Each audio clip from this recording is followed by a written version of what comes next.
Pascal Bartomeuf, donc bonjour, vous êtes Bonjour. DSI à la ville d'Avignon et nous allons parler d'une installation d'écrans interactifs dans toutes les classes de l'école qui sont sur roulette. C'est ce qui nous a plu en fait à Ludomail sur EduSpot, c'est sur roulette. Donc on va parler un petit peu du démarrage. C'est Avignon, c'est combien d'écoles, combien d'habitants, combien d'élèves à traiter pour un DSI?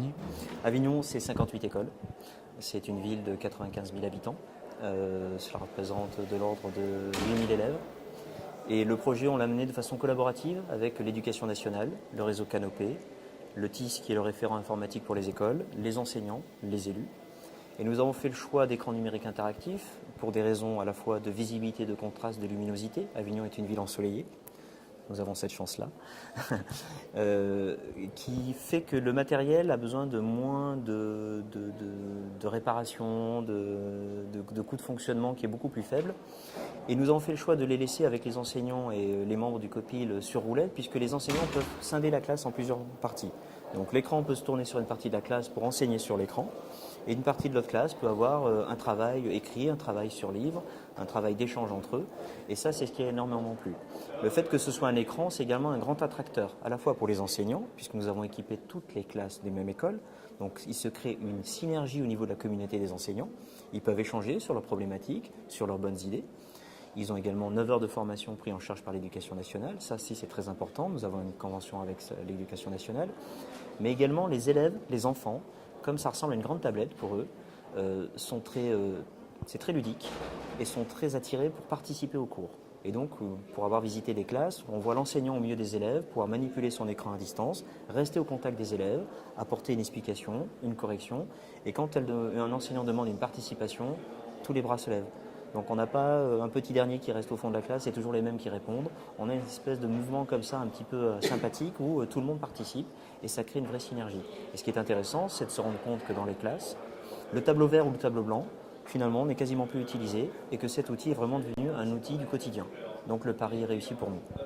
C'est utilisé par tous les niveaux de classe, donc de la maternelle jusqu'au CM2. C'est utilisé par tous les niveaux de classe, de la maternelle au CM2, et nous avons également mis des chariots de tablettes où là également les enseignants peuvent donner une partie des tablettes à leur classe par groupe ou pour toute la classe, et on peut également diffuser les travaux des élèves sur l'écran, partager, et l'enseignant peut également corriger et donc montrer sur sa tablette, à partir de sa tablette, la correction du bon exercice et toujours rester dans cette dynamique. Est-ce que donc les écrans sur roulette, on va appeler ça comme ça, sont réglables en hauteur aussi? Parce que je comprends bien effectivement qu'en fonction du soleil, hop, on tourne un peu la télé et puis on voit mieux. Est-ce que, bon, en fonction des niveaux de classe, parce que nous on voit ça souvent dans les écoles, il y a des gamins qui sont plus ou moins hauts, donc pour accéder Effectivement, donc nous on n'a pas choisi d'avoir des pieds réglables en hauteur pour des questions budgétaires et de coûts de fonctionnement, mais les écrans ont 3 hauteurs. Et ces hauteurs, elles sont définies avec les enseignants par rapport à la classe. Les tout petits, les moyens et les plus grands, et à chaque fois, ça permet à l'élève d'accéder à la totalité de la surface de la télé.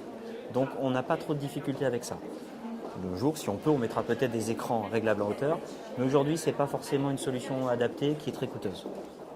donc en fait, vous collez à la réalité de l'enseignement dans le premier degré, qui est un travail en groupe, on travaille sur différentes choses au même moment dans une classe. Est-ce que vous avez des classes de plusieurs niveaux?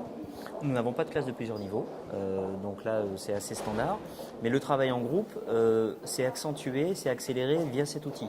L'écran central est un attracteur, les tablettes permettent de créer des groupes, et le fait que l'écran soit déplaçable sur roulette sur quelques mètres, les enseignants peuvent partitionner la classe et avoir des thématiques différentes. Je sais pas, de la géographie sur l'écran parce que c'est toujours sympa, ou du corps humain, des mathématiques pour d'autres, un peu de lecture pour les autres, et puis après peuvent créer des zones d'échange et faire tourner un petit peu le système. Ça c'est intéressant. Du coup, vous avez contourné, alors vous n'êtes pas pédagogue, mais on va en parler, vous avez contourné le problème du TNI, les critiques qui sont évoquées sur le TNI, qui est on réplique la pédagogie frontale avec un tableau vert ou blanc Velleda. Là, en fait, on va pouvoir bouger le tableau. Au lieu d'avoir les chaises sur roulette, c'est le tableau qui bouge. C'est ça? Exactement, et donc on se retrouve dans une classe qui est plus immersive, plus collaborative, et je pense, vu par exemple les conférences que j'ai suivies aujourd'hui, que nous sommes vraiment dans le bon sens et vraiment un petit peu pionnier là-dessus.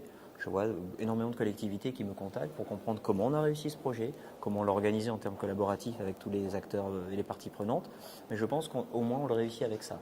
Et le fait de voir cet écran utilisé de façon permanente, de voir cette interaction autour et la collaboration, le pari est gagné. Pour les villes, c'est un fort investissement. On n'est pas enseignant, on n'est pas pédagogue, mais le fait de l'avoir monté de façon collaborative avec des enseignants et le réseau éducation nationale, au moins notre investissement, il est bien utilisé, les enfants l'utilisent, les enseignants aussi. Pari gagné.